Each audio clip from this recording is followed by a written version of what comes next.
I'm Pastor Bryant Lee of Higher Expectations Church in Humble, Texas, which is about 20 miles outside of Houston, somewhat of a rural, urban, fastly becoming a suburban community.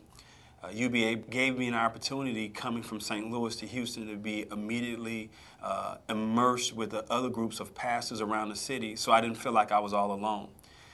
The thing about UBA and being a church planter and a pastor of a very small church, being bivocational, a lot of times when you're a church planter, you don't think you have much to offer an association of this size. But the thing that I found out is that just getting your people to understand how important it is to give back to the association, whether that's in time, talent, or treasure, being resources, that we all have something to offer.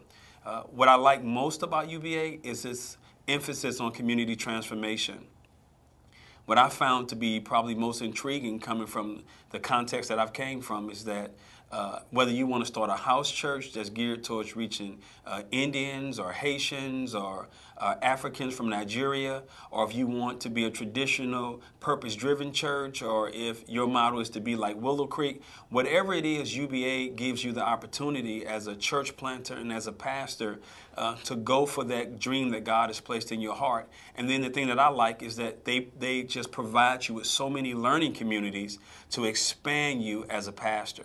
When I first came, my basic premises was we're going to do Bible study, we're going to knock on some doors. But as I got into various learning communities and saw what other people were doing, it really began to open my eyes up about all the things that God was doing and moving in the Holy Spirit.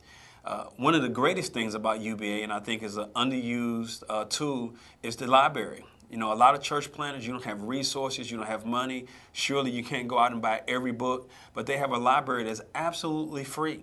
And so you can come here, check out books, check out various resources. If you can't make it to the summit, you can get the DVD, show them to your leadership, use that to train and develop your people. So things of that nature has really been awesome to me. What's funny, and I shared this the other day with a group of pastors in a different network, I said when I came to Houston, I had never even heard of church planting. And so not only did I learn about what church planting was through UBA and its staff, I was assigned a coach that taught me things like what it meant to assimilate people. I didn't know what assimilation was. I mean, people get saved, you join the church, we run on.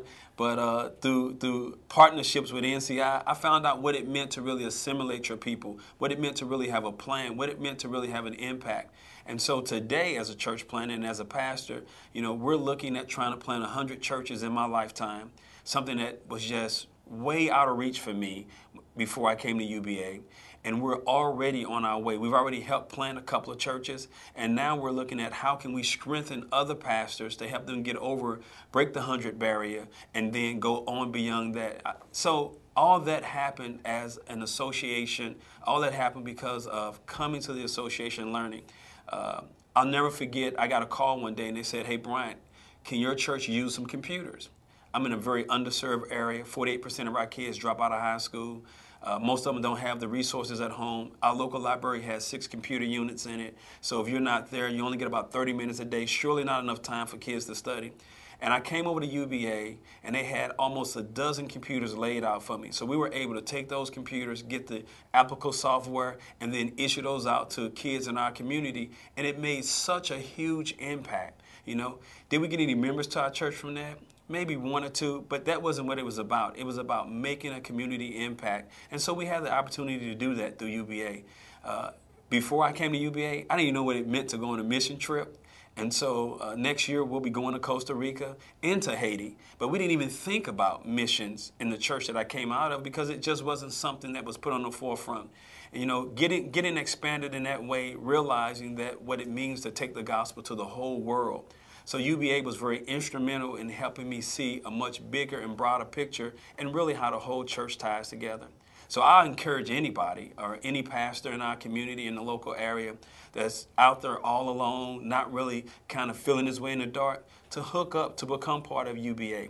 And then I also encourage our church planners. You may be thinking, I don't have much to give back.